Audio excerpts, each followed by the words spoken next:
Week 12 of Ancient Religions. This week we start in on Norse religion, culture, society. The Norse, along with the Norse, will also include Anglo-Saxon.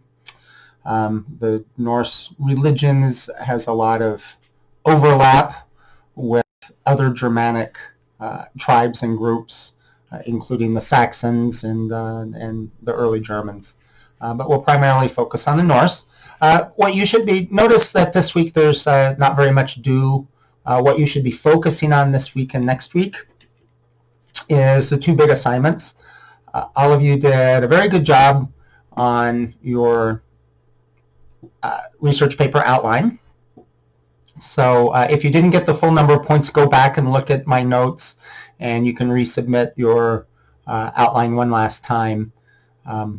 But you should begin working on your research paper, and a few ideas, a few thoughts about the research paper. If you start doing your research paper and you need more sources or you find better sources, you can just add those to your outline and to your bibliography. You don't need to resubmit it. I'm always happy when students find more and better sources and they want to work a little deeper into their topic. So that's fine. So as long as you don't change your topic entirely and go from, say, Aztec sacrifice rituals to ancient Khmer architecture, you're good. So just work with what you have and get started on the research paper. It does have a lot of points attached to it, so it's good to get a head start on it. The second assignment that you should be working on now is your sacred site presentation. So in another year, in a different year, I would have you go out and visit a sacred site in New Mexico or in the surrounding communities or countryside.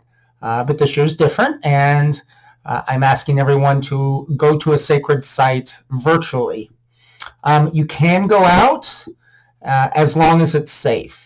So if one of the national monuments is open and you can go there and there's no crowds, and you can go to Gran Quivira, for example, and be safe and be socially isolated, then that's fine. But I would prefer that you visit your sacred site virtually. So right now you can visit, my goodness, just about any sacred location in the world virtually.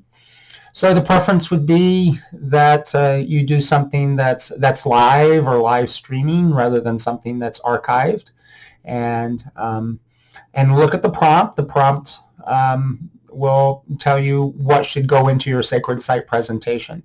So this is going to take a little bit of time for you to decide where you want to go, to find out what sort of web resources are available to go visit that place, and to be able to take notes and write your sacred site presentation. All right, so those are the things you should be working on. I hope everyone is being safe out there. I just want to remind everyone, I've had a couple of students that have had COVID and have recovered, but this is serious. This is a serious illness, and it's it affects my students, which means it affects me.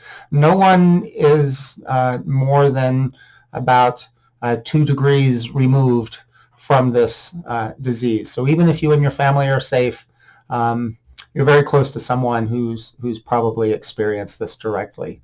So I just want you to continue to be safe, continue to be thoughtful, and I look forward to seeing you around.